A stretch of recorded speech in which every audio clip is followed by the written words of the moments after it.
Hello everyone, this is Sanya and welcome to my channel. So आज इस video में हम पढ़ने वाले हैं class 12 English B textbook का हमारा सेमेस्टर 3 एंड सेमेस्टर 4 दोनों में आने वाला topic that is drama section से riders to the sea by John Millington सिंच।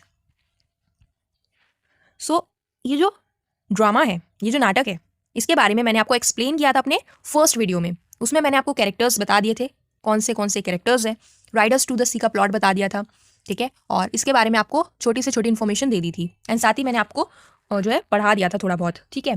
तो पार्ट 1 वीडियो आपने अगर नहीं देखा है तो पहले पार्ट 1 वीडियो देखना, तभी जाके आपको ये पार्ट 2 वीडियो में आगे का समझ आएगा, ठीक है। लिंक आपको डिस्क्रिप्शन बॉक्स में मिल जाएगा।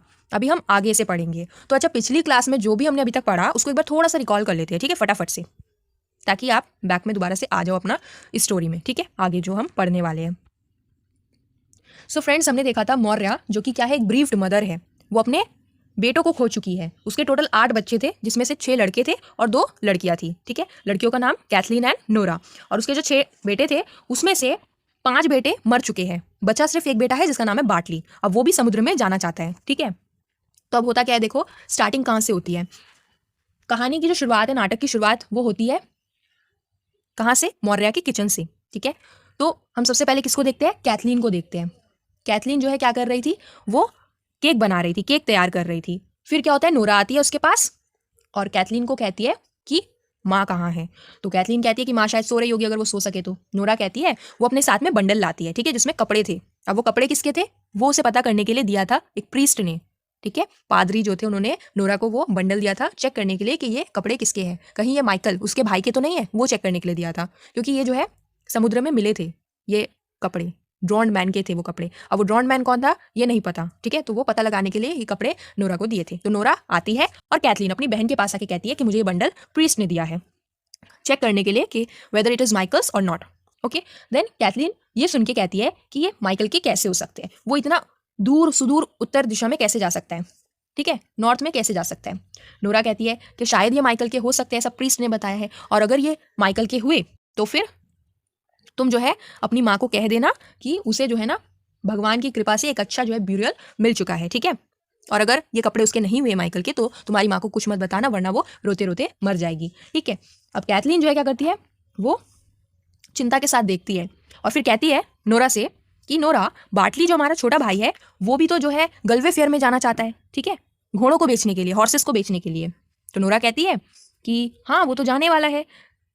कैथलीन जब बोलती है ना कि क्या वो प्रीस्ट रोकेंगे बाटली को क्योंकि वो जाने वाला है गलवे फेयर में, तो नोरा कहती है नहीं, प्रीस्ट ने बोला है कि वो उसे नहीं रोकेंगे, ठीक है। और वो साथ में सांत्वना भी देते हैं ये कहते हुए कि मौर्या जो है ना, उसका जो बेटा है वो आखिरी बेटा है, तो भगवान इतना क्रूर नहीं है कि उससे उसका आखिरी बेटा भी छीन लेंगे, ठीक है। तो ये बात वो कहता है प्रीस्ट, किसको, नोरा को।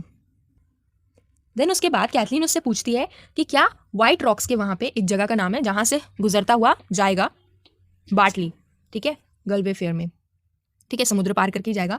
तो वो पूछती है क्या वहाँ का मौसम कैसा है। वैसे इसलिए पूछ रही है क्योंकि वो समुद्र से जाने वाला है ना, तो मौसम के बारे में वो पूछती है। तो नोरा कहती है कि थोड़ा बहुत वहाँ पे खराब है मौसम। देन उसके बाद कैथलीन कहती है कि माँ जो है ना अब आती ही होंगी, वो सो रही थी बेड पर उसकी माँ, ठीक है।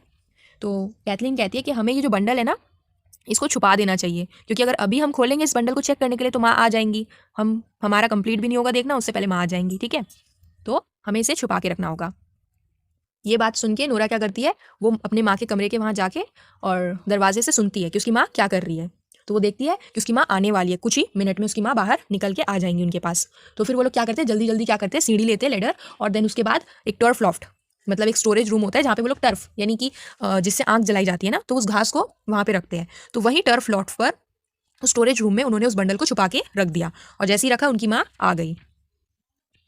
देन उसके बाद उसकी माँ आ जाती है एंड स्टूल पे आके बैठ जाती है आग के पास और कहती है कि जो बाटली है वो आज नहीं जाएगा क्योंकि मौसम समुद्र का खराब है। तो नोरा कहती है नहीं, वो तो जाएगा, मैंने तो सुना है। 3 लोगों का वो नाम लेती है, ईमन, साइमन, स्टीफन फिटी एंड कॉलम शॉन, ठीक है, ये तीनों जो है वहाँ के रहने वाले लोग हैं। तो कहती है कि उन्होंने बोला कि बाटली जो है वो जाएगा गलवे फेयर में, मैंने उनसे सुना, वो लोग बात कर रहे थे आपस में। तो मौर्या कहती है कि बाटली कहाँ पर है। तो नोरा कहती है कि वो तो नाव देखने के लिए गया है कि कोई नाव आ रही है या नहीं, क्योंकि उसे जाना भी तो है ना गलवे फेयर के लिए। देन उसके बाद कैथलीन कहती है कि मुझे ना आवाज़ आ रही है बिग स्टोन्स के वहाँ से कि कोई आ रहा है, ठीक है। एक जगह का नाम है बिग स्टोन। तो वहां से ऐसा लग रहा है कोई आ रहा है मान लो। मौर्य को क्या लग रहा था, मौर्य को अब तक लग रहा था कि जो उसका बेटा बाटली है वो नहीं जाएगा समुद्र में क्योंकि मौसम भी खराब है और प्रीस्ट उसको रोक लेगा। लेकिन नोरा क्या कहती है, नोरा कहती है नहीं, प्रीस्ट उसको नहीं रोकेगा। और साथ ही साथ मैंने लोगों से सुना कि वो जाने वाला है आज। ठीक है, अब क्या होता है, बाटली की एंट्री होती है। बाटली आता है और फिर एकदम से आते से ही वो रस्सी मांगने लग जाता है कैथलीन से कि वो रस्सी कहाँ है, जो कि कौनेमारा से मैं लाया था। ठीक है, कौनेमारा एक जगह है जहाँ पे सामान जो है मिलते हैं, सामान बेचे जाते हैं, सामान लिए जाते हैं। ठीक है, देन उसके बाद कैथलीन उसको वो जो है नोरा के जरिए वो रोक दे। देन मौर्य उस चीज़ को देख के क्या करती है, उसको रोकती है।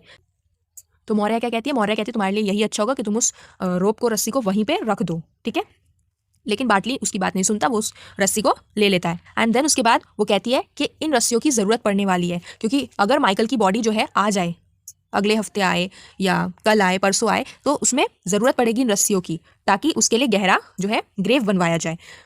आयरिश लोगों की मान्यता है कि जितना गहरा आप ग्रेव बनवाओगे उतना ज़्यादा अच्छा रहेगा, उतना ज़्यादा शुभ माना जाता है। ठीक है, तो इसलिए वो कहती है कि इन रस्सियों की ज़रूरत पड़ेगी। कॉफिन बनाने के लिए सबसे पहले कॉफिन बनाया जाएगा, देन गहरा गड्ढा खोदा जाएगा उस कॉफिन को रखने के लिए। अब कॉफिन को रखने के लिए उसके अंदर रस्सी की ज़रूरत पड़ेगी, रस्सी से उसको रखा जाएगा उसमें। ठीक है, उस गहरे गड्ढे में।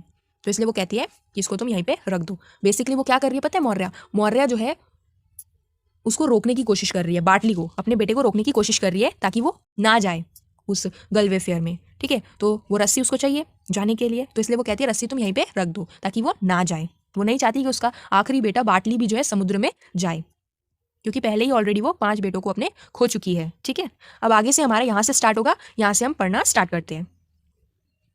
तो मैंने आपको एक रिवीजन दे दी कि अब तक हमने क्या पढ़ा था। ओके, अच्छा आप लोग एक चीज़ ध्यान रखना कि जो आप सेंटेंसेस पढ़ रहे हो, जो डायलॉग पढ़ रहे हो, कॉन्वर्सेशन जो पढ़ रहे हो ना, ध्यान रखना कौन सी बात किसने कही है। बाटली ने कौन सी बात कही, मौर्य ने कौन सी बात कही, क्योंकि ऐसा भी हो सकता है कि क्वेश्चन जब बने तो ऐसे लाइंस दे दे और बोले कि ये लाइंस किसने कही है। ठीक है, तो बहुत अच्छे से आपको ध्यान रखना है। फॉर एमसीक्यू में भी इसी तरीके से आपको कोई भी दे देंगे कॉन्वर्सेशन, लाइन दे देंगे और बोलेंगे ये किसने कहा है और किससे कहा है। ठीक है, तो एमसीक्यू के लिए भी इंपॉर्टेंट है, साथ ही साथ ये हमारे लॉन्ग क्वेश्चन के लिए भी इंपॉर्टेंट है जो 5 मार्क्स का आएगा। उसमें ऐसा सेंटेंस दे देंगे और बोलेंगे किसने किससे कहा और क्या बात इसमें कही गई है। ओके, तो बहुत इंपॉर्टेंट है।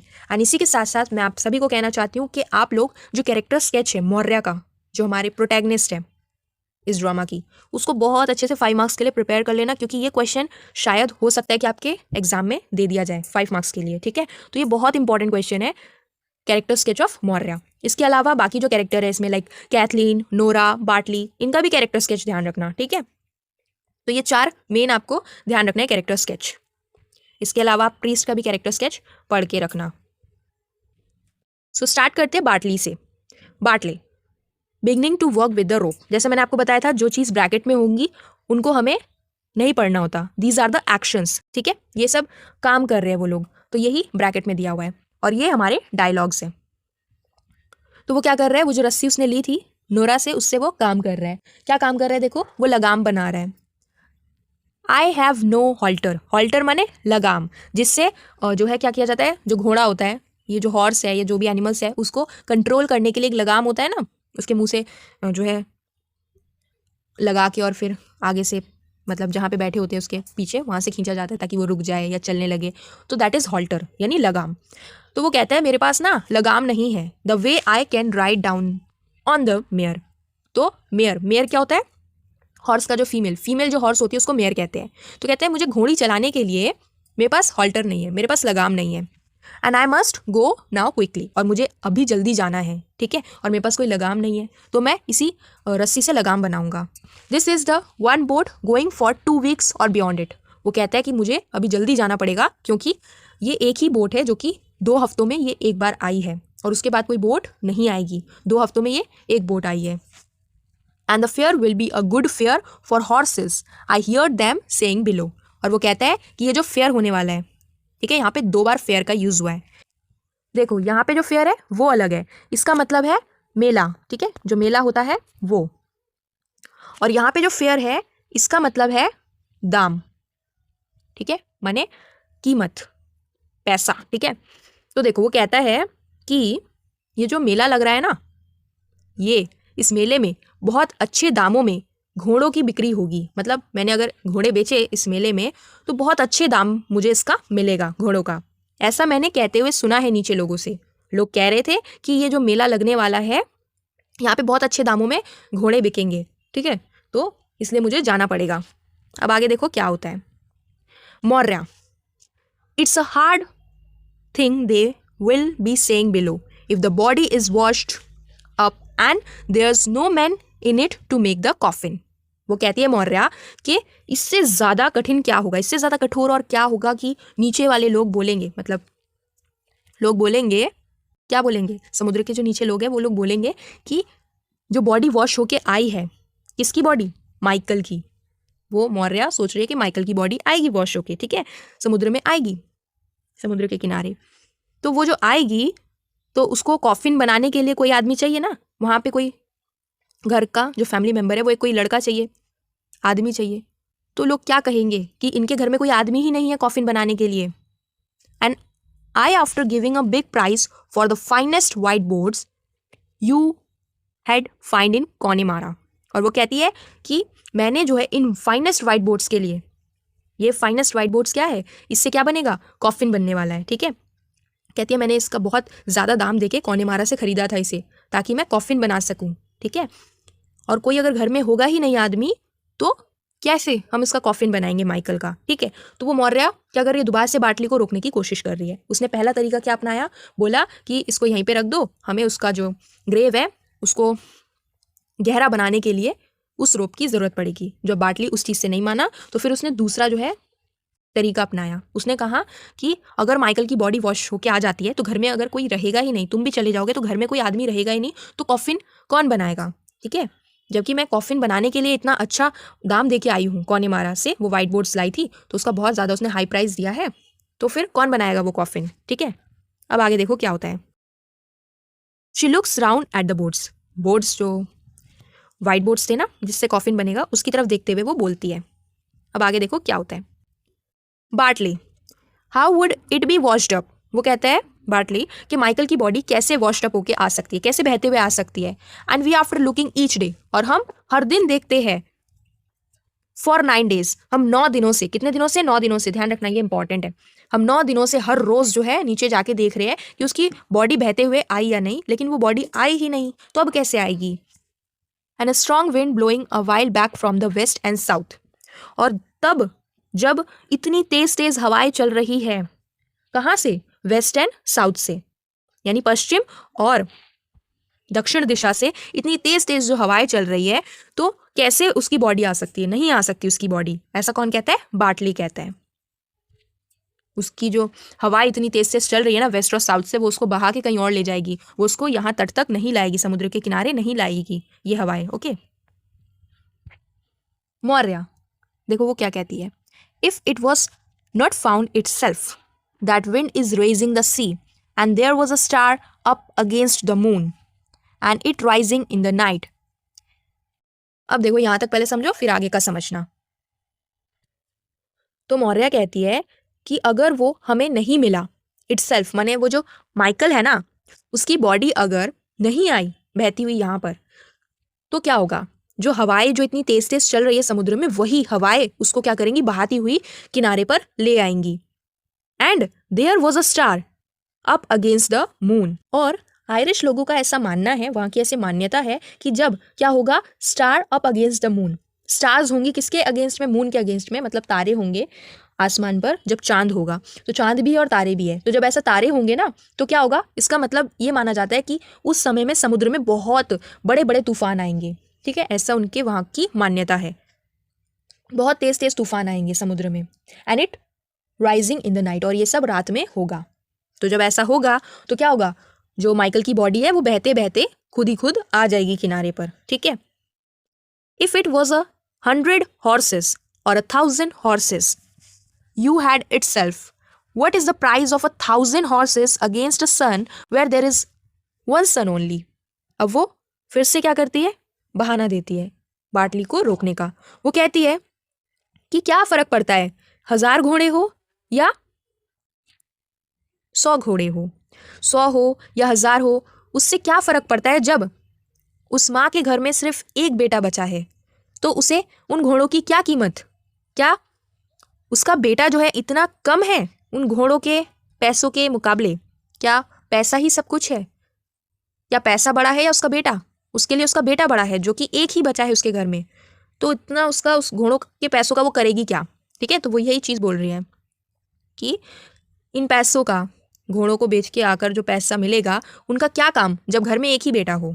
ठीक है, अब आगे देखो क्या होता है। Bartley working at the halter to Cathleen, वो अभी भी लगाम अपना बना रहा था उस रस्सी से, और बनाते बनाते काम करते हुए वो कैथलीन से कहता है, क्या कहता है देखो, let you go down each day, तुम रोज नीचे जाना समुद्र के पास, एंड सी द शीप, और देखना भेड़ों को, are not jumping in on the rye, वो राई का जो अनाज, मतलब राई का जो अनाज खेत है ना, वहाँ पे वो लोग जंप करके उसको खराब ना कर रहे हो, उस पर कूद ना रहे हो, उसको खराब ना कर रहे हो। ठीक है, राई क्या है? क्रॉप का नाम है, अनाज का नाम है। ठीक है, तो उसको खराब ना कर रहे हो, तो ये चीज़ तुम जाके देखना हर दिन। And if the jobber comes you can sell the pig with the black feet if there is a good price going, और कहता है कि अगर जॉबर आ जाए, ठीक है, जॉबर कौन होता है? सौदागार, यानी सामान को खरीदने वाला, जो आपके पास पुरानी पुरानी चीज़ें होती है उसको वो खरीदता है और आपको पैसे दे देता है उसके बदले, है ना, ओल्ड सेलर भी से कहते हैं, कबाड़ी वाला जैसे बोलते हैं ना, वैसा ही टाइप का। तो वो कहता है कि अगर वो आता है ना जॉबर, तो तुम क्या करना, तुम वो जो पिग है उसको बेच देना। ठीक है, अगर वो सही दाम दे उस पिग का तो उसे बेच देना। कौन से पिग को? जिसके ब्लैक फीट है, जो सुबह भी क्या कर रहा था, रस्सियों को चबा रहा था, उसी पिग को तुम बेच देना। मौर्या फिर बोलती है, how would the like of her get a good price for a pig. Maurya कहती है कि इस लड़की को वो, तुम्हें लगता है कि इतना अच्छा दाम दे देगा पिग का? तुम खुद क्यों नहीं रह के इस पिग को बेच देते? ठीक है, तुम यहाँ रुको और दे दो, पिग को बेच दो। क्या इस लड़की को ये अच्छा दाम देगा जॉबर आके? अब आगे देखो बार्टली क्या कहते हैं टू कैथलीन, कैथलीन से कहता है, if the west wind holds with the last bit of the moon, अगर पश्चिम हवाएं चांद के आखिरी दिन में भी रहे, ठीक है, वेस्ट विंड माने पश्चिमी हवाएं, last bit of the moon का मतलब होता है चांद का आखिरी हिस्सा, ठीक है, जब तक बचा ना हो तब तक, यानी चांद जो है आप देखते हो पूरा निकलता है, फिर धीरे धीरे कम होता रहता है, कम होता रहता है, और फिर लास्ट में थोड़ा सा बच जाता है और फिर गायब हो जाता है ना, फिर अमावस की रात उसको बोला जाता है, बिल्कुल चांद नहीं दिखता, और फिर धीरे धीरे वो चांद फिर से दिखने लगता है और फिर पूरा फुल मून हो जाता है, जिसको क्या बोलते हैं, पूर्णिमा बोलते हैं। ठीक है, तो यानी जब तक आखिरी हिस्सा ना बच जाए मून का, और तब पश्चिमी हवाएं चलेंगी, यानी कि जब पश्चिमी हवाएं चलेंगी चांद के आखिरी दिन में भी, ठीक है, तब क्या करना, let you and Nora get up, तुम और नोरा उठना, weed enough for another cock for the kelp, तुम क्या करना, तुम और नोरा मिलके नीचे जाना समुद्र के पास, और वहां पे वीड जो होती है, वीड यानी सहवाल, जो समुद्र के आसपास पाया जाता है, सहवाल होता है ना, ड्राई ग्रासेस, उसको क्या करना, इकट्ठा करना, उसको जमा करना। अनदर कॉक का मतलब क्या होता है? अनदर कॉक मीन्स एक ढेर इकट्ठा करना। ठीक है, एक ढेर बना लेना उस वीड का, किसके लिए? For the kelp. कैल्प का मतलब क्या होता है? कैल्प का मतलब होता है खाद, यानी जो फसल वगैरह उगाने के लिए खाद दी जाती है ना, मैन्योर जिसको बोलते हैं, तो वो खाद बनाने के लिए, मतलब वो उस वीड से खाद बनाई जाएगी, तो वो खाद के लिए तुम क्या करना, दोनों की दोनों समुद्र के पास जाना, उसके किनारे, और उसका वीड जो है समुद्र से मिलता है उसको इकट्ठा करना, उसका ढेर बनाना, ताकि उसको उससे खाद बनाई जाए। ठीक है, तो ये काम तुम दोनों करना। It's a hard set we will be from this day, आज से हमारा दिन बहुत ही ज़्यादा कठिन होने वाला है। ठीक है, and with no one in it but one man to work. ऐसा क्यों होने वाला है? आज से दिन हमारा इतना ज़्यादा कठिन क्यों होने वाला है? क्योंकि घर में कोई भी आदमी नहीं है सिवाय एक आदमी के, जो कि काम करेगा, और वो भी अभी चला जाएगा, काम पे निकल जाएगा। ठीक है, तो आज से हम सभी का जो टाइम है वो बहुत ज़्यादा कठिन होने वाला है। ऐसा कौन कहता है? बार्टली। अब देखो मौर्या क्या कहती है, it's hard set we will be surely the day you are drown with the rest. वो कहती है हमारा दिन तो तब से और ज़्यादा मुश्किल हो जाएगा जब तुम बाकियों की तरह डूब जाओगी। एकदम कठोर तरीके से उसकी माँ उसको बोलती है, क्योंकि वो इतना कुछ समझाई उसको, लेकिन फिर भी बार्टली नहीं माना जाने से, है ना, वो जाना चाहता है। तो कहती है कि जब तुम बाकियों की तरह डूब जाओगे तब से हमारा दिन और ज़्यादा कठिन हो जाएगा। What way will I live and the girls with me, किस तरीके से हम जो है जिएंगे, मैं कैसे ज़िंदा रहूँगी, मैं कैसे ज़िंदगी जी पाऊँगी, कैसे मेरी बेटियाँ जो है ज़िंदगी जी पाएंगी मेरे साथ। And I an old woman looking for the grave, एक बहुत ही बूढ़ी महिला हूँ जो कि कब्र में जिसका पैर है, कुछ ही दिनों में कब मर जाऊँ कुछ पता नहीं है, और तुम जो है उसको छोड़ के जा रहे हो, और साथ में मेरी बेटियाँ हैं, उनका क्या होगा। ठीक है, उसको टेंशन है ना कि सारे बेटे मारे गए, उनका पति भी मारा गया था उससे पहले, तो सब लोग मारे गए, केवल बचा बाटली है, अगर वो भी चला जाएगा और जैसा कि हमेशा होता आ रहा है उसके सारे बेटे मारे जाते समुद्र में जाते हैं, तो वैसे ये भी मारा जाएगा। तो फिर इन दोनों का यानी मौर्य का और साथ में इन दोनों बेटियों का क्या होगा, ये लोग कैसे जिंदा रहेंगी, कैसे जिएंगी, ठीक है, बाटली के बिना फिर। तो इसलिए वो कहती है कि हमारा दिन तो तब से और ज़्यादा कठिन हो जाएगा जब तुम बाकियों की तरह डूब जाओगे। Bartley lays down the halter, takes off his old coat, और फिर क्या करता है, वो जो पुराना कोट उसने पहना हुआ था उसको वो उतार देता है, and puts on a newer one of the same flannel. Flannel का मतलब क्या होता है, वही सेम कपड़ा, मतलब फैब्रिक होते हैं ना, जो कोट उसने पहले पहना हुआ था जिसको उतार दिया, उसी सेम कपड़े का नया वाला कोट वो पहन लेता है, ठीक है। आगे देखो बाटली क्या कहता है, टू नोरा, बाटली किससे कहता है, नोरा से कहता है, is she coming to the pier, is she coming to the pier, क्या मतलब है इसका, देखो शी किसके लिए कहाँ गया है, बोट के लिए, नाव के लिए कहाँ गया है, ठीक है, और पियर का मतलब होता है घाट, जहाँ पे नाव आके रुकती है, ठीक है। तो वो कहता है नोरा से कि क्या जो नाव है वो घाट पर आ गई है। नोरा लुकिंग आउट, बाहर की तरफ देखती हुई कहती है, she is passing the green head and letting fall her sails, वो कहती है कि वो ग्रीन हेड पास कर चुकी है, ग्रीन हेड माने एक जगह का नाम है, तो वो वहाँ से गुजर चुकी है और अब वो अपने पाल को, माने सेल्स माने क्या बोलते हैं, नाव जब रुकती है तो क्या होता है, उसका जो पर्दे टाइप का होता है ना, वाइट वाइट सा पूरा, वो पाल उसकी नीचे वो गिर रही है, यानी अब वो रुकने वाली है, ठीक है। नाव वहाँ पे रुकेगी, लोगों को इकट्ठा करेगी, उसमें लोग बैठेंगे, देन वो फिर रवाना हो जाएगी उसके लिए। तो यानी वो ग्रीन हेड पास कर चुकी है और वो अपने पाल को नीचे गिरा रही है, ठीक है। आगे देखो बाटली क्या कहता है, getting his purse and tobacco, वो अपना जो पर्स ले लेता है और टबैको खाने की चीज़ ले लेता है। I will have half an hour to go down, वो कहते हैं मुझे जाने में अभी नीचे समुद्र के पास आधा घंटा लगेगा, and you will C me coming again in 2 days और इन 3 days और may be in 4 days if the wind is bad. और फिर वो कहता है कि तुम मुझे आगे फिर देखोगे कब, बाद में दोबारा से मुझे तुम देख पाओगे 2 दिनों बाद, या फिर ऐसा हो सकता है 3 दिनों बाद देखो, या ऐसा हो सकता है वो 4 दिनों बाद देखो, ठीक है। मतलब दिन बढ़ रहे हैं, क्यों बढ़ रहे हैं, क्योंकि अगर मान लो समुद्र में हवाएं बहुत खराब हुई तो फिर आने में समय लग जाएगा, ठीक है। इसलिए कहते हैं कि शायद तुम मुझे 2 दिन बाद देखो, या हो सकता है 3 दिन बाद, या हो सकता है 4 दिन बाद देखो, ठीक है। अगर समुद्र में मौसम सही रहा तो मैं जल्दी आ जाऊंगा, लेकिन अगर बुरा रहा तो आने में समय लगेगा। Maurya turning round to the fire and putting her shawl over her head, वो जहाँ पे आग जल रही थी ना, तो वहाँ पे मुड़ती है और अपने सर पर शॉल को ओढ़ती है, और क्या कहती है देखो, Isn't it a hard and cruel man won't hear a word from an old woman and she holding him from the sea?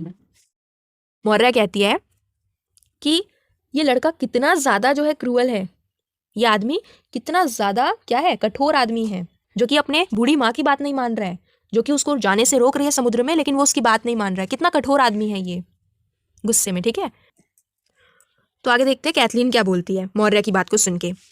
It's the life of a young man to be going on the sea, वो कहती है कि ये तो हर एक नौजवान आदमी का काम है कि उसे समुद्र में जाना ही पड़ेगा अपनी जीविका चलाने के लिए, अपना लाइवलीहुड चलाने के लिए, ठीक है।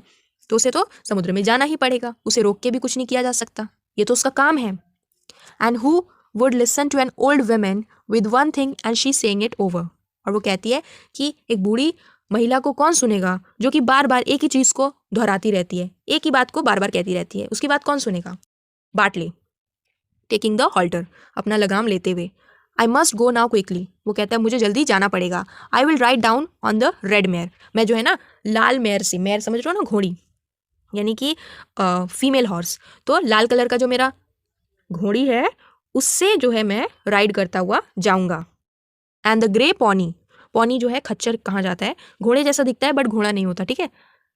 तो मैं खच्चर जो है मेरे पीछे पीछे चलेगा, ग्रे कलर का, ठीक है, रन बिहाइंड मी मैंने मेरे पीछे पीछे जाएगा। The blessing of God on you, और फिर वो जो है तीनों को ब्लेसिंग देता हुआ, किस किस को, मौर्या उसकी माँ को और अपनी दोनों बहनों को, ठीक है, कैथलीन एंड नोरा को, बोलता है कि भगवान तुम्हारी क्या करे, मदद करे, तुम्हारी रक्षा करे, ऐसा बोल के फिर वो चला जाता है, ही गोज आउट, निकल जाता है। मौर्या, अब यहाँ पे मौर्या क्या करती है देखो, crying out as he is in the door, वो क्या करती है, रोने लगती है एकदम से। वो जो बाटली था वो कहाँ पे था, दरवाजे के पास था, रोने लगती है एकदम से। ही इज गॉन नाउ, अब वो चला गया। गॉड स्पेयर अस, भगवान हमारी मदद करे।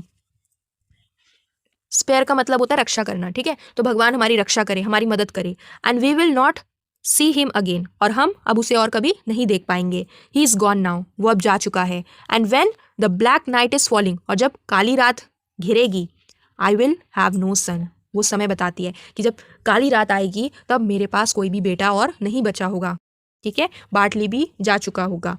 So left in the world, कहती है कि इस दुनिया में मेरा कोई और बच्चा, मेरा कोई और बेटा बचा नहीं होगा। अब आगे देखो कैथलीन क्या बोलती है। Why wouldn't you give him your blessing and he's looking round in the door?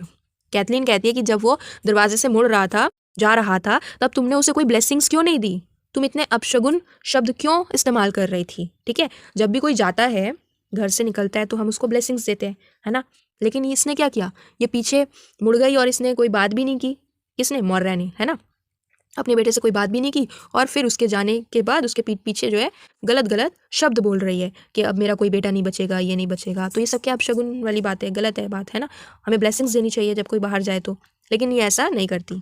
तो कैथलीन यही बात उससे कहती है कि तुमने उसको ब्लेसिंग्स क्यों नहीं। Isn't it sorrow enough is on everyone in this house without you sending him out with an unlucky word behind him and a hard word in his ear?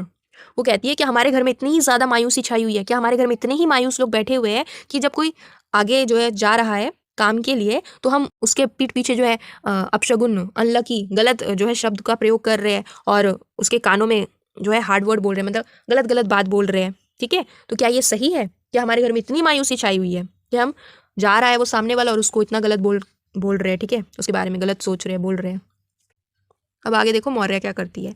Maurya takes up the tongs. Tongs माने जैसे रोटी बनाने के लिए चिमटा होता है ना, पकड़ने के लिए आग में, तो वैसी टोंग्स है। मौर्या टोंग्स को ले लेती है and begins ranking the fire aimlessly. बिना किसी उद्देश्य के, बिना किसी काम के वो फायर में क्या कर रही है, उसको हिला रही है, उस टोंग्स को, विदाउट लुकिंग राउंड, बिना पीछे देखे, बिना पीछे मुड़े कैथलीन की तरफ या किसी की तरफ, बिना पीछे मुड़े वो आँख की तरफ क्या कर रही है, आँख को इधर से उधर कर रही है। बहुत ज़्यादा टेंशन में है ना, जब हम बहुत ज़्यादा टेंशन में होते हैं, डिप्रेशन में होते हैं, क्या होता है कि हम भी बिना किसी चीज़ को, बिना किसी काम के ही जो है इधर उधर करने लग जाते हैं। तो वैसे ही मौर्या कर रही है। अब आगे नौरा क्या कहती है देखो। टर्निंग टूवर्ड्स हर, उसकी माँ की तरफ आती है। हर कौन है यहाँ पे? मौर्या। उसकी माँ की तरफ जाती है। You are taking away the turf from the cake. ये जो केक यहाँ पे बन रहा है, तुम इससे टर्फ को क्यों हटा रही हो, ठीक है। टर्फ से ही आँख जलती है, तो उसकी मौर्या क्या कर रही थी, माँ क्या कर रही थी, टर्फ को हटा रही थी, ठीक है, क्योंकि अभी वो बहुत ज़्यादा उदास है, अभी उसके मन में कुछ भी नहीं चल रहा, बहुत ज़्यादा उदास है, इसलिए जो कुछ भी मन में आ रहा है कर रही है, ठीक है। तो नोरा उससे पूछती है उसके पास आके। कैथलीन देखो क्राइंग आउट, चिल्लाते हुए, the son of God forgive us, भगवान के बेटे हमें माफ़ करे। Nora we are after forgetting his bit of bread. His कौन है यहाँ पे? बाटली। वो कहती है कि नोरा हम तो बाटली का केक उसे देना ही भूल गए, मतलब जो ब्रेड अभी मैंने बेक किया था यहाँ पे उसके लिए, कि वो जाने वाला है गलवे फेयर में तो कुछ खा लेगा रास्ते में, तो वो ब्रेड तो हम देना ही उसे भूल गए। She is come over to the fire, और आँख के पास आके ये बात वो कहती है। फिर आगे देखो क्या होता है, नोरा क्या कहती है। And it's destroyed, he will be going till dark night and he after eating nothing since the sun went up. Nora कहती है कि ये तो बहुत ज़्यादा गलत हुआ उसके साथ, वो तो बर्बाद हो जाएगा, मतलब भूख के कारण, भूख लगेगी ना उसे, भूख प्यास के कारण वो तो बर्बाद हो जाएगा, क्योंकि पूरी रात उसको खाने के लिए कुछ भी वहाँ पे नहीं मिलेगा, है ना, कुछ भी खाने को नहीं मिलेगा, वो तो कुछ लेके भी नहीं गया, उसके पास कुछ है ही नहीं, तो सारी रात उसे जो है भूखा रहना पड़ेगा, और अगले दिन भी सुबह तक उसे भूखा रहना पड़ेगा जब तक सूरज नहीं निकल जाता, ठीक है, मतलब पूरा दिन और पूरी रात जो है बिना खाए पिए उसको रहना पड़ेगा। कैथलीन, अब कैथलीन क्या करती है, turning the cake out of the oven, oven से केक निकालती है। It's destroyed, he will be surely, वो कहती है हाँ वो भूख से एकदम परेशान हो जाएगा, डिस्ट्रॉयड बर्बाद हो जाएगा, ठीक है, मतलब बहुत ज़्यादा भूख लगेगी, प्यास लगेगी ना, कुछ लेके ही नहीं गया है अपने साथ में। There is no sense left on any person in a house where an old woman will be talking forever. और फिर वो बोलती है कि घर में किसी का सेंस थोड़ी रहेगा, किसी का दिमाग थोड़ी चलेगा, जब घर में एक बूढ़ी औरत जो है इतना ज़्यादा बकबक करेगी, इतना ज़्यादा बोलेगी, तो क्या किसी के दिमाग में रहेगा कोई काम की बात, ठीक है, ये बात वो कैथलीन कहती है। Maurya Suez her self on her stool, जिस स्टूल पे मौर्या बैठी हुई थी उसको क्या कर रही है, उसमें झूला झूल रही है, मतलब हिला रही है उस स्टूल को, ठीक है, और ऐसे हिल रही है। सो आगे देखो क्या होता है। Cathleen cutting off some of the bread and rolling it in a cloth to Maurya. वो क्या करती है, वो जो कैथलीन ब्रेड था ना जिसको वो ओवन से निकाला, उसको कट करती है पीसेस में एंड देन उसको एक कपड़े में बांध कर मौर्या को देती है, ठीक है। Let you go down now to the spring well, और फिर कहती है कि तुम कहाँ पे जाना, स्प्रिंग वेल में जाना, मतलब जगह का नाम है, तो वहाँ तक तुम जाना, ठीक है, नीचे जाना। एंड गिव हिम, दिस, और उसे ये दे देना। एंड ही पासिंग, जब वो वहाँ से गुजरेगा ना तो तुम पहले ही वहाँ पे चली जाना और जाके उसको वो दे देना bread. You will see him then and the dark word will be broken. तो अगर तुम जाओगी उसे ब्रेड देने तो इससे क्या होगा, तुम उसको देख भी लोगी और जो तुमने उसके लिए बुरे शब्द कहे थे, डार्क वर्ड्स कहे थे, वो भी टूट जाएंगे, ठीक है। And you can say God speed you, और तुम उसको कहना कि जो भगवान है वो क्या करे, तुम्हारी रक्षा करे, गॉड ब्लेस यू कहना उसे। The way he will be easy in his mind, और इस तरीके से क्या होगा, उसका भी दिमाग शांत हो जाएगा, उसका मन हल्का हो जाएगा, ठीक है। क्योंकि तुम जब वो जा रहा था तो तुमने उसको गलत गलत शब्द बोले थे, तो उससे उसका मन भारी रहेगा, है ना। कि जब मतलब कोई जाता है बाहर और कोई उसको घर वाले उसको जो है डांटे चिल्लाए उस पर, तो उसका मन कैसा भारी सा होगा ना, उसको बुरा लगेगा, तो वो चीज़ दूर हो जाएगी, वो आराम से हल्के मन से जाएगा। फिर मौर्य, मौर्य क्या कहती है सुन के, टेकिंग द ब्रेड, वो उस ब्रेड को ले लेती है। Will I be in it as soon as himself, वो कहती है कि क्या मैं जल्दी पहुंच जाऊंगी, उसके जाने से पहले क्या मैं वहां पहुंच जाऊंगी, ये तो मेरे लिए मुश्किल है क्योंकि मैं तो बूढ़ी हूँ, है ना। वो तो जल्दी जल्दी चला जाएगा, वहां तक पहुंच जाएगा, लेकिन उससे पहले मैं कैसे वहां तक पहुंचूंगी, ठीक है। Kathleen, if you go now quickly, अगर तुम अभी जल्दी निकल जाओ यहाँ से और चली जाओ वहाँ पे जल्दी जल्दी तो पहुँच जाओगी वहाँ पे, ठीक है। मौर्या, स्टैंडिंग अप अनस्टेडिली, उसके बाद क्या होता है, वो लड़खड़ाती हुई खड़ी होती है। It's hard set I am to walk, और वो कहती है कि मुझे चलने में बहुत मुश्किल होगी, मुझसे चला नहीं जा रहा, बूढ़ी हो चुकी है ना। Kathleen, looking at her anxiously, उसकी तरफ चिंता से देखती है। गिव हर द स्टिक, और फिर कहती है कि नोरा तुम उसे ये स्टिक दे दो, ठीक है। स्टिक माने डंडा, ठीक है, जिससे कि वो पकड़ के जाएगी। नोरा और मे be she will slip on the big stones, कहती है उसे वो जो है ना स्टिक दे दो, वरना क्या होगा, बिग स्टोन से जाती हुई, वो जो जगह है बिग स्टोन, वहाँ से जाती हुई स्लिप करके गिर जाएगी वरना, ठीक है, तो उसे वो स्टिक दे दो। तो कैथलीन का प्लानिंग ये है कि पता नहीं माँ अब जो है कब जाएंगी समुद्र के पास देखने के लिए, तो इससे अच्छा ये अच्छा मौका है कि अभी बाटली गया है और वो कुछ लेके भी नहीं गया, ब्रेड तो लेके नहीं गया, तो अभी ब्रेड हम उसको दे दें माँ को, जिससे वो बाटली के पास चली जाए और फिर हमारा घर खाली हो जाएगा, और फिर हम देख लेंगे कि उस बंडल में क्या था। अभी तक उन्होंने बंडल खोल के चेक नहीं किया ना कि उस बंडल में क्या है, तो वो बंडल हम देख पाएंगे अगर माँ यहाँ से भी चली जाएंगी तो। पता नहीं फिर कब मौका मिलेगा नहीं मिलेगा, है ना। तो वो उसको ब्रेड लेके भेज देती है। अब नोरा बोलती है देखो, व्हाट स्टिक, कहती है कौन सा स्टिक देना है माँ को। Cathleen, the stick Michael brought from Connemara, वो कहती है वो वाला स्टिक दे दो जो कि माइकल कहाँ से लाया था, कॉनेमारा से लाया था। तो कॉनेमारा में बहुत सारी चीज़ें मिलती है, ठीक है, तो वहीं से वो स्टिक भी लाया था। तो हमने अभी तक क्या देखा कि कॉनेमारा से क्या क्या लाया गया है, वाइट बोर्ड्स लाए गए हैं कॉफिन बनाने के लिए, नोट डाउन कर लेना, ठीक है। वाइट बोर्ड्स लाए गए हैं, रस्सी रोप लाया गया है, एंड साथ में स्टिक भी लाई गई है। तो 3 चीज़ें कॉनेमारा की हमने देखी जो कि इन्होंने खरीदी थी कॉनेमारा से, ओके। अब आगे मौर्य क्या करती है देखो, taking a stick Nora gives her, वो उससे स्टिक ले लेती है जो कि नोरा उसे देती है। In the big world the old people do be living things after them for their sons and children, but in this place it is the young man do be living things behind for them that do be old. तो यहाँ पे वो क्या बोलती है, stick के लिए बोलती है देखो, वो बोलती है कि सब जगहों पे तो क्या होता है कि जो बुजुर्ग माँ बाप होते हैं वो अपने बच्चों के लिए, अपने बेटे बेटियों के लिए क्या करते हैं, कुछ ना कुछ छोड़ के जाते हैं उनके लिए, ठीक है, जिससे कि वो लोग उनको कोई प्रॉब्लम ना हो उनके बच्चों को। लेकिन यहाँ पे ऐसा नहीं होता, ये जो अरन आइलैंड है ये बिल्कुल डिफरेंट है, यहाँ पे ऐसा नहीं होता। यहाँ पे क्या होता है, जो ये जवान जवान बच्चे हैं ना, ये लोग बूढ़े माँ बाप के लिए छोड़कर जाते हैं, ठीक है, कुछ ना कुछ इन हमारी सुविधा के लिए, बूढ़े लोगों की सुविधा के लिए ये लोग कुछ ना कुछ हमारे लिए छोड़ के जाते हैं। जैसे कि माइकल जो कि मर चुका है लेकिन वो स्टिक छोड़ के गया अपनी माँ के लिए, बूढ़ी माँ के लिए। तो मतलब यहाँ पे बिल्कुल रिवर्स है। सब दुनिया में क्या चलता है, बूढ़े माँ बाप छोड़ के जाते हैं अपने बच्चों के लिए, लेकिन यहाँ पे इसका उल्टा है, यहाँ पे बच्चे अपने माँ बाप के लिए छोड़ के जाते हैं, अपने बूढ़े माँ बाप के लिए, ताकि इस्तेमाल में आ जाए वो चीज़, उनकी मदद हो जाए, ठीक है। उसके बाद ये कह के वो चली जाती है, शी गोज आउट स्लोली, धीरे धीरे जाती है। Nora goes over to the ladder, और जैसे ही वो चली जाती है नोरा सीढ़ी की तरफ आ जाती है, ठीक है, ताकि उस टर्फ लॉफ्ट से जो है उस बंडल को निकाला जाए। Cathleen, wait Nora, may be she had turn back quickly, Cathleen कहती है कि रुक जाओ नोरा, कहीं ऐसा ना हो कि वो वापस आ जाए फिर से। She is that sorry God help her, वो कहती है कि मेरी माँ जो है ना वो क्या है, बहुत ज़्यादा सॉरी फील कर रही है, उसे बुरा लग रहा है जो उसने किया, ठीक है, तो भगवान उसकी मदद करे। You would not know the thing she had do, तुम नहीं जानती उसने क्या किया है। मौर्य यहाँ पे सॉरी फील कर रही है, उसको कैसा फील हो रहा है, एम्बैरस फील हो रहा है जो भी उसने किया। क्या किया कि जब बाटली जा रहा था तो वो उसको अच्छे से भेज सकती थी, अच्छी बात बोल के भेज सकती थी, गॉड ब्लेस यू बोल के भेज सकती थी, इसकी जगह पे वो गलत गलत बोल रही थी कि तुम वापस नहीं आओगे, हम लोग अकेले हो जाएंगे, फिर हमारा क्या होगा, ये सारी बातें बोली थी। तो उससे उसको अब कैसा फील हो रहा है, सॉरी फील हो रहा है। कि उसने ये क्या कर दिया, उसने ऐसा क्यों किया, उसे ऐसा नहीं बोलना चाहिए था, ठीक है। एंड साथ में दोस्तों आप लोग ये वाली लाइन को ध्यान रखना अच्छे से, जो अभी हमने पढ़ा कि दुनिया में तो क्या होता है कि माँ बाप अपने बच्चों के लिए छोड़ के जाते हैं, लेकिन यहाँ पे क्या होता है, बच्चे अपने माँ बाप के लिए छोड़ के जाते हैं। तो ये लाइन बहुत इंपॉर्टेंट है, मॉर्रे ने कही है। किसके पर्सपेक्टिव में कहा है, ये जो स्टिक माइकल छोड़ के गया था उसके लिए, उसके पर्सपेक्टिव में कहा है। एंड फ्रेंड्स आप लोग ध्यान रखना, यहाँ पे जैसे शी लिख के एपोस्ट्रॉफी देके डी दिया हुआ है, इसका मतलब है शी वुड, ठीक है। यहाँ पे जहाँ पे भी आप देखोगे इस तरीके से तो समझ जाना वहाँ पे एपोस्ट्रॉफी देके वुड दिया हुआ है, ठीक है। यहाँ पे मैंने हेड पढ़ दिया था, सॉरी फॉर दैट, बट यहाँ पे हेड नहीं होगा, वहाँ पे क्या होगा, वुड होगा, शी वुड, ओके। अब आगे देखो नोरा क्या बोलती है, is she gone round by the Bush. Nora पूछती है कि क्या मौर्य जो है ना, यानी उनकी माँ जो है झाड़ियों की ओर चली गई है, ठीक है। बुश माने झाड़ी, क्या हमारी माँ जो है झाड़ियों की ओर चली गई है। कैथलीन लुकिंग आउट, बाहर देखती हुई, शी इज गॉन नाउ, वो अब यहाँ से जा चुकी है। Throw it down quickly for the Lord knows when she will be out of it again. Cathleen कहती है कि अब तुम जल्दी से उस बंडल को फेंको नीचे, ठीक है। और भगवान जाने, पता नहीं आज ही हमें ये मौका मिला है, जल्दी जल्दी देख लेते हैं, क्योंकि इसके बाद पता नहीं कब मौका मिलेगा कि वो बाहर जाएंगी, ठीक है। तो अभी हम देख लेते हैं।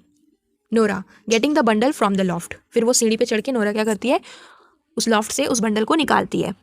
The young priest said he would be passing tomorrow and we might go down and speak to him below if it's Michael, they are surely. Nora कहती है कि यंग प्रीस्ट ने कहा है मुझे कि वो कल जो है यहाँ से गुजरेगा, तो अगर ये कपड़े माइकल के हुए तो हम जाके उनसे बात कर सकते हैं, ठीक है। हो सकता है कि माइकल के हो तो फिर हम जाके उनसे बात कर सकते हैं इस बारे में, ठीक है। वो कल यहाँ से गुजरेंगे। Kathleen taking the bundle, bundle को लेती हुई, डिड ही से what way they were found. Kathleen बोलती है बंडल को लेती हुई कि क्या प्रीस्ट ने तुम्हें बताया कि ये बंडल उन्हें कैसे मिला, मतलब ये जो क्लोथ्स है वो कैसे मिले उन्हें। तो नोरा बताती है कि किस तरीके से उसने बताया प्रीस्ट ने कि उसे कपड़े मिले हैं, ठीक है। ये इंपॉर्टेंट लाइन है, ये भी ध्यान रखना, पूछा जा सकता है क्वेश्चन में। वैसे तो हर एक लाइन इंपॉर्टेंट है, बट ये कुछ ज़्यादा इंपॉर्टेंट है, तो यहाँ पे मैं आपको बता रही हूँ, ठीक है। तो नोरा देखो क्या कहती है कि कैसे मिले, ठीक है, वो कपड़े कैसे मिले, प्रीस्ट ने क्या कहा इस बारे में। सो कमिंग डाउन, सीढ़ी से नीचे उतरती है और कहती है there were two man says he, priest ने बताया कि 2 आदमी थे, and they're rowing round with poteen, और वो दोनों जो है क्या कर रहे थे, अवैध शराब के साथ, पोटीन माने अवैध शराब, ठीक है, उसके साथ वो लोग घूम रहे थे। रोइंग राउंड माने घूम रहे थे, कहाँ पे, समुद्र में। Before the cocks crowed and the oar of one of them caught the body and they passing the black cliffs of the north. तो क्या होता है, सवेरा होने से पहले, लिखा है ना बिफोर द कॉक्स क्रोइड, मतलब सवेरा होने से पहले। क्या होता है, जब सवेरा हो जाता है तो मुर्गे जो है आवाज़ देने लग जाते हैं, ठीक है। लेकिन जब सवेरा नहीं होता उससे पहले तो शांत रहता है सब कुछ। तो उसी टाइम की बात की गई है कि ये दोनों आदमी क्या कर रहे थे, अवैध शराब लेके घूम रहे थे समुद्र में, ठीक है, सुबह होने से पहले। एंड द ओर, और उनका जो पतवार था, ठीक है, मतलब जिससे नाव चलाई जाती है वो जो पतवार होता है, वो टकराया एक बॉडी से, ठीक है। And they passing the black cliffs of the north, और उस समय वो क्या कर रहे थे, उस काली चट्टानों से नॉर्थ के साइड में पास कर रहे थे। तो तब वहाँ पे उस जगह पर उन्हें ये बॉडी मिली है, इस बॉडी के कपड़े मिले हैं। Cathleen trying to open the bundle, bundle को खोलते हुए, उसकी खोलने की कोशिश करते हुए, गिव मी अ नाइफ, मुझे तुम एक छुरी दो। Nora the strings perished with the salt water, वो कहती है छुरी मुझे इसलिए चाहिए क्योंकि ये जो स्ट्रिंग है ना, ये जो धागा है वो सॉल्ट वाटर से, समुद्र का पानी कैसा बहुत खारा होता है, तो उस खारे पानी की वजह से ये क्या हो गया है, सड़ गया है, खराब हो गया, स्पॉइल हो गया। पैरिश माने स्पॉइल्ड, सड़ गया है। And there's a black knot on it you wouldn't loosen in a week, और कहती है इसमें एक ब्लैक नॉट है, एक काली गांठ बांधी हुई है इसमें, जिसको तुम एक हफ्ता भी कोशिश करोगी ना खोलने की तो नहीं खोल पाओगी, तो इसलिए नाइफ दो, फटाफट से इसको काट देती हूँ। देन नोरा क्या करते, गिविंग हर अ नाइफ, उसको नाइफ देते हुए, I have hear tell it was a long way to Donegal, वो कहती है मैंने बोलते हुए सुना है लोगों से कि डोनेगल बहुत दूर है। कैथलीन कटिंग द स्ट्रिंग, धागे को काटते हुए कहती है इट इज श्योरली, तुम बिल्कुल सही कह रही हो, डोनेगल बहुत दूर है, नॉर्थ की तरफ बहुत दूर है। There was a man in here a while ago, the man sold us that knife and he said it you set off walking from the rocks beyond, it would be in 7 days you would be in Donegal. वो कहता है अगर तुम rock से चलना start करोगी ना, अपने घर के यहाँ से चलना शुरू करोगी पैदल पैदल और जाओगी डोनेगल के लिए, तो तुम्हें पूरे 7 दिन लग जाएंगे वहाँ तक पहुँचने में, तो यानी डोनेगल बहुत दूर है। नोरा नोरा क्या कहती है सुन के, and what time would a man take and he floating. वो कहती है अगर कोई आदमी बहते हुए आएगा तो उसे फिर कितना समय लगेगा कैथलीन, ठीक है, चल के जाएगा तो 7 दिन, तो बह के आएगा तो कितना दिन लगेगा। Cathleen opens the bundle and takes out a bit of stocking. Cathleen क्या करती है, बंडल को खोलती है और उसमें से एक मोजे का टुकड़ा निकालती है। They look at them ईगरली। वो दोनों की दोनों क्या करती है, उस मोजे के टुकड़े को बहुत ही उत्सुकता के साथ देखती है, बहुत अच्छे से ऑब्जर्व करती हुई देखती है कि ये किसके है। कैथलीन इन अ लो वॉइस, धीमी आवाज में बोलती है, द लॉर्ड स्पेयर अस, भगवान हमारी मदद करे। Nora, isn't it a queer hard thing to say if it his they are surely. वो कहती है नोरा, क्या ये कहना बहुत ज़्यादा कठिन, बहुत ज़्यादा मुश्किल होगा ना कि ये चीज़ें जो है निश्चित तौर पे माइकल की ही है, मतलब ये जो स्टॉकिंग्स है, ये जो कपड़े हैं, ये माइकल के ही है। ये बात कहना कितना मुश्किल होगा, ये कितना कठिन होगा हमारे लिए, भगवान हमारी मदद करे। अब नोरा क्या कहती है देखो, I will get his shirt off the hook the way we can put the one flannel on the other. Nora कहती है कि मैं क्या करती हूँ, वो हुक पे उसके कपड़े टंगे हुए हैं तो उसका एक शर्ट लाके यहाँ पे रखती हूँ और इसके साथ फिर हम कंपेयर करेंगे, चेक करेंगे कि क्या ये सेम वही कपड़ा है कि नहीं, ठीक है, सेम वही क्वालिटी का कपड़ा है या नहीं, तो पता चल जाएगा कि ये कपड़े किसके हैं। She looks through the some clothes hanging in the corner. फिर कोने में कुछ कपड़े जो है वहाँ पे टंगे हुए थे तो उसमें वो देखती है कि जो है माइकल का कपड़ा कौन सा है। It's not with them Cathleen and where will it be. वो कहती है कि यहाँ पे तो कोई कपड़ा है ही नहीं उसका, कैथलीन उसके कपड़े कहाँ रखे हुए हैं। तो कैथलीन बोलती है, I am thinking Bartley put it on him in the morning. मुझे लगता है कि बार्टली ने ना वहाँ पे रखा हुआ था उसका कपड़ा, बार्टली आज सुबह ही पहन के चला गया है। For his own shirt was heavy with the salt in it, क्योंकि उसका खुद का जो शर्ट था ना वो भारी हो गया था सॉल्ट के कारण, क्योंकि जो बार्टली था वो समुद्र में जा रहा था ना, तो वहाँ पे सॉल्ट के कारण, नमक था तो उसके कारण उसका खुद का कपड़ा हैवी हो गया था, इसलिए वो उसको उतार के दूसरा कपड़ा पहन के गया है। माइकल का ही कपड़ा वो पहन के चला गया। Pointing to the corner, corner की तरफ इशारा करती हुई, कोने की तरफ इशारा करती हुई कहती है, there is a bit of a sleeve was of the same stuff, give me that and it will do. तो वहाँ पे कॉर्नर की तरफ इशारा करती हुई कहती है कि वहाँ पे एक स्लीव रखा हुआ है, एक टुकड़ा रखा हुआ है स्लीव का, इसी सेम स्टफ का, मतलब ये जो कपड़ा है इसी सेम स्टफ का रखा हुआ है वहाँ पे स्लीव, तो तुम मुझे लाके दो, मैं पहचान लूँगी, इससे हमारा काम बन जाएगा, ठीक है, हमें पता चल जाएगा ये किसके हैं। अब आगे देखो क्या होता है, Nora brings it to her and they compare the flannel. Nora क्या करती है, उसको लाके देती है वो कपड़ा का टुकड़ा जो कि वो मांग रही थी, स्लीव का टुकड़ा, एंड देन दोनों फिर कंपेयर करते हैं कपड़ों को, ठीक है, मिलाते हैं कि क्या ये वही कपड़े हैं। Kathleen, it's the same stuff. Kathleen कहती है तो वही सेम स्टफ है, मतलब सेम कपड़ा है। Nora, but it is itself are not there great rolls of it in the shops of Galway, and isn't it many another man may have a shirt of it as well as Michael himself। Kathleen कहती है कि कपड़े का जो है वो तो same है स्टफ, मतलब सेम दोनों कपड़े हैं, लेकिन नोरा क्या तुम्हें नहीं लगता कि गलवे में जहाँ से माइकल ने कपड़े खरीदे थे तो वहाँ पे वैसे ही कपड़े का सेम और भी कपड़ा होगा, मतलब उनके पास रोल होगा ना, कपड़े का फैब्रिक का रोल होता है ना पूरा, तो वो तो उनके पास होगा ना, तो इससे तो और भी जो आदमी है वो लोग खरीदे होंगे वहाँ गलवे से कपड़े, तो उनका भी तो कपड़ा हो सकता है, ज़रूरी थोड़ी माइकल का ही हो। माइकल ने भी वो सेम कपड़ा खरीदा है, ऐसा ही सेम कपड़ा गलवे से किसी और ने भी खरीदा होगा, तो ये किसी और के भी तो हो सकते हैं। Nora, who has taken up the stocking and counted the stitches crying out। Nora जो कि क्या कर चुकी थी, मोजे लेके उसमें काउंट कर रही थी स्टिचेस को। स्टिचेस माने उसने जो टाँके डाले थे स्टॉकिंग में माइकल के, जब वो फट गए होंगे तो उसने स्टिचेस किए होंगे, टाँके डाले होंगे, तो उसको वो काउंट कर रही थी कि क्या ये मेरे ही टाँके जो मैंने डाले थे उसमें, तो वो एकदम से चिल्लाने लगती है टाँकों को गिन के, it's Michael Kathleen, it's Michael. Kathleen से कहते हैं ये माइकल के ही है, ये माइकल के ही है। गॉड स्पेयर हिज सोल, भगवान उसकी आत्मा को शांति दे। And what will herself say when she hears this story and Bartley on the sea. और हम अपनी माँ से क्या कहेंगे, वो इस कहानी को, मतलब इस बात को सुन के कैसा रिएक्ट करेगी कि माइकल अब नहीं रहा, ये माइकल के कपड़े हैं, जबकि उनका बेटा इस समय, दूसरा बेटा जो है वो क्या है, आखिरी बेटा समुद्र में गया हुआ है। उस समय में हम उसको ये बात बताएंगे तो वो क्या फील करेगी, मतलब क्या होगा, कैसे वो सुन पाएगी इस बात को, ठीक है। तो यहाँ से अब पता चल गया, हमें कंफर्म हो गया कि ये जो ड्रॉन मैन था ना, और ये जो बंडल में कपड़े हैं वो उस ड्रॉन मैन के, किसके हैं वो ड्रॉन मैन माइकल ही है, इनका भाई है, ठीक है, उसी के कपड़े जो है। तो वो फार नॉर्थ तक पहुँच गया था उसका बॉडी, ठीक है। समुद्र में तो क्या होता है, लहरें आती है इधर से उधर बहाती रहती है, तो वो नॉर्थ तक पहुँच गया था, ठीक है। तो ये उसी के कपड़े हैं, माइकल की, ठीक है। अब इनको टेंशन हो रही है कि ये कैसे अपनी माँ मौर्या को बताएंगे उसके बारे में, ठीक है। कैथलीन टेकिंग द स्टॉकिंग, मोजे लेते हुए कहती है इट्स अ प्लेन स्टॉकिंग। वो कहती है ये तो प्लेन स्टॉकिंग है, इसमें क्या अलग देखा तुमने। नोरा कहती है देखो it's the second one of the third pair I needed. तो तीसरे पेयर का ये दूसरा मोजा है जो कि मैंने क्या किया था, स्टिच किया था, नीट किया था, ठीक है। And I put up 3 score stitches and I dropped 4 of them. बहुत इंपॉर्टेंट लाइन है, ध्यान रखना। क्या बोला कि ये तीसरे जोड़ी का दूसरा मोजा है जो कि मैंने सीला था, और मुझे याद है कि मैंने 3 स्कोर स्टिचेस किए थे, मैंने 3 टाँके डाले थे और उसमें से 4 टाँके गिरा दिए थे, ठीक है। कैथलीन काउंट्स द स्टिचेस, टाँकों को गिनते हुए। It's that number is in it, तुमने जो कहा ये तो वही नंबर है, ठीक है, टाँकों के। क्राइंग आउट, चिल्लाते हुए। Nora, isn't it a bitter thing to think of him floating that way to the far north and no one to keen him but the black hags that do be flying on the sea. Keen का मतलब होता है रोना, और हैग्स का मतलब होता है चुड़ैल, काली काली चुड़ैलें।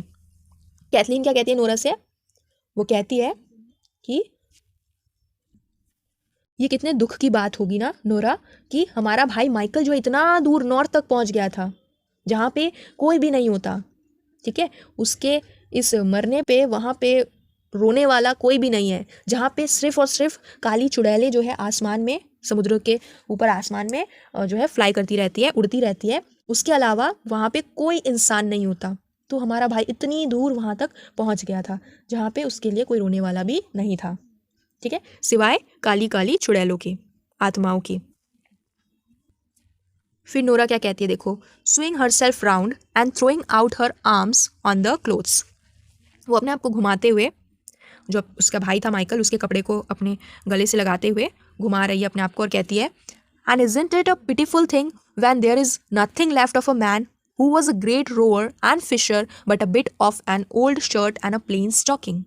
वो कहती है कि कितनी दुख की बात है ना, ये कितनी दुख की बात है कि एक इंसान, एक आदमी जो कि इतना अच्छा नाविक था, रोअर का मतलब होता है नाविक, नाव चलाने वाला, फिशर माने अच्छा मछुआरा, इतना अच्छा मछुआरा, इतना अच्छा नाविक, उसका कुछ भी नहीं बचा सिवाय उसके पुराने कपड़ों के, उसके शर्ट और उसके प्लेन स्टॉकिंग मोजे के अलावा कुछ और नहीं बचा। हम उस आदमी को जो कि इतना अच्छा था, रोअर था, फिशर था, उसको हम उसके कपड़ों से पहचान रहे हैं, पता लगा रहे हैं कि ये वो है या नहीं, है ना। तो कितने दुख की बात है ये, मतलब उस आदमी का कोई अस्तित्व ही नहीं बचा, उसके मर जाने के बाद उसका कोई अस्तित्व ही नहीं बचा, जो कि एक समय पे रोअर था, फिशर था, उसका अब कोई अस्तित्व नहीं बचा, उसको हम उसके पुराने कपड़ों से पहचान रहे हैं कि वो माइकल है या नहीं। कैथलीन आफ्टर एन इंस्टेंट, थोड़ी देर रुकने के बाद, tell me is herself coming. Nora बताओ क्या मौर्या यानी उनकी माँ जो है आ रही है। I hear a little sound on the path, मुझे थोड़ी बहुत आवाज़ आ रही है रास्ते से, जैसे मानो कोई आ रहा हो। नोरा लुकिंग आउट, बाहर देखते हुए, she is Cathleen, she is coming up to the door. वो कहती है हाँ माँ आ रही है कैथलीन, वो दरवाजे पर आ चुकी है, मतलब अभी दरवाजे में आ जाएंगी वो, दरवाजे के पास। Cathleen put this things away before she will come in, कहती है कि इन सब बंडल से जो निकाले थे कपड़े स्टॉकिंग, इन सबको साइड रख दो, दूर रख दो, वो आती होंगी। Maybe it's easier she will be after giving her blessing to Bartley and we won't let on we have heard anything the time he is on the sea. Cathleen क्या कहती है, कैथलीन कहती है कि ये सारी चीज़ों को तुम साइड रख दो, माँ देख ना पाए, ठीक है। और शायद अभी माँ को यानी मौर्या को अच्छा लग रहा होगा कि वो बाटली से मिल आई, उसको ब्लेसिंग्स दे दी, तो अब उसको थोड़ा शांति सा लग रहा होगा, क्योंकि इससे पहले बहुत ज़्यादा उदास हो गई थी, है ना। तो इस बारे में अभी हम कुछ भी नहीं बताएंगे माँ को, ठीक है। जो भी हमने अभी देखा, ये माइकल के जो कपड़े थे, इसके बारे में अभी कुछ नहीं बताएंगे जब तक बाटली जो है वापस नहीं आ जाता समुद्र से, ठीक है। जब वापस आ जाएगा तब बताएंगे इस बारे में। फिर नोरा क्या करती है देखो, helping Cathleen to close the bundle, फिर कैथलीन की मदद करती है उस बंडल को बांधने में, बंद करने में। We will put them here in the corner, बोलती है कि हम इसको इस कोने में छुपा देंगे, रख देंगे, इससे मौर्या जो माँ है वो नहीं देख पाएगी। They put them into a hole in the chimney corner, chimney जहाँ पे थी ना, अब आप जानते हैं चिमनी किस काम में आती है।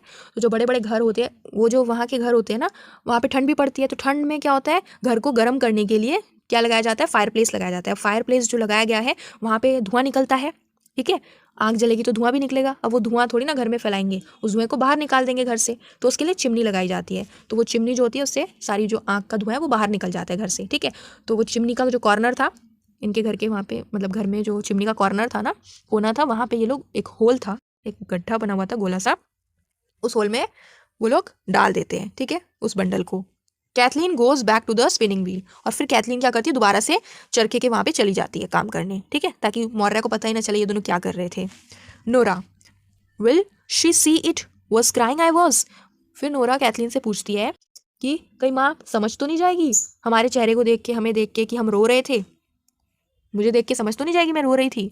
Kathleen, keep your back to the door the way the light will not be on you.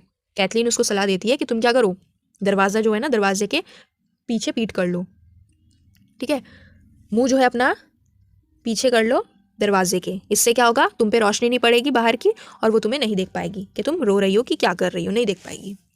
फिर क्या होता है, Nora sits down at the chimney corner, chimney के कॉर्नर में नोरा बैठ जाती है, with her back to the door, मतलब दरवाजे की तरफ पीठ करते हुए बैठ जाती है ताकि उसका मुंह ना दिखे।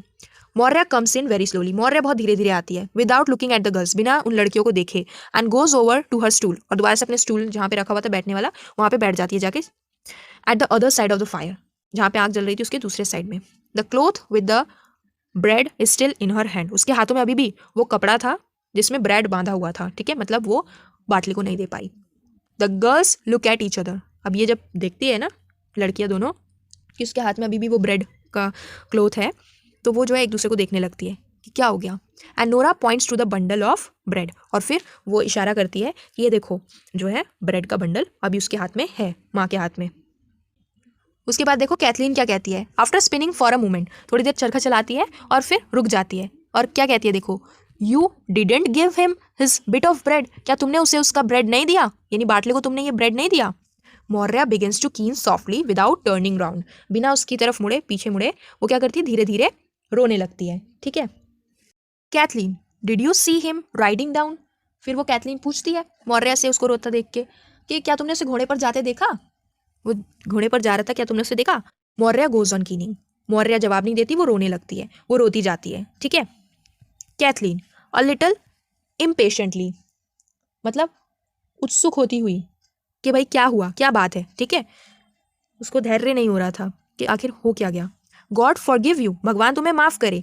Isn't it a better thing to raise your voice and tell what you seen, क्या ये सही नहीं होगा तुम्हारे लिए कि तुम थोड़ा सा आवाज़ अपना बढ़ाओ और बताओ कि तुमने क्या देखा वहाँ पे, then to be making lamentation for a thing that's done, इसके बजाय कि तुम क्या कर रही हो, तुम बिना हमें बताए कुछ कि तुमने क्या देखा, तुम क्या कर रही हो, लेमेंटेशन कर रही हो, तुम रो रही हो, ठीक है, विलाप कर रही हो, जो चीज़ हो चुकी है उसके लिए तुम विलाप कर रही हो।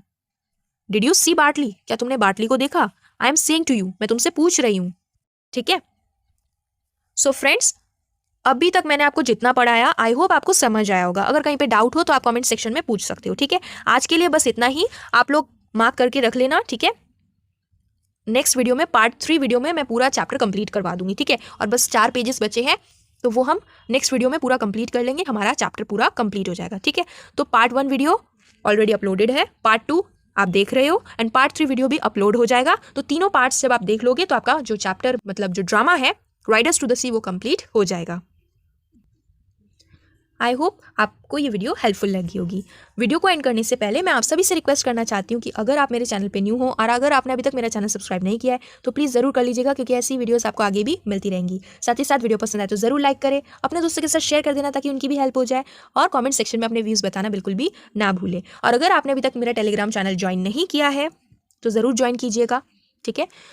लिंक आपको डिस्क्रिप्शन बॉक्स में मिल जाएगा, वहाँ पे मैं नोट्स वगैरह प्रोवाइड करती रहती हूँ, और जो भी इन्फॉर्मेशन होती है रिगार्डिंग वेस्ट बंगाल बोर्ड तो वो भी अपलोड करती रहती हूँ, ठीक है। तो वहाँ से आप लोग सब्सक्राइब कर लेना, टेलीग्राम चैनल भी, ठीक है। इसी के साथ फिर मिलते हैं नेक्स्ट वीडियो में, तब तक के लिए till then take care and bye bye.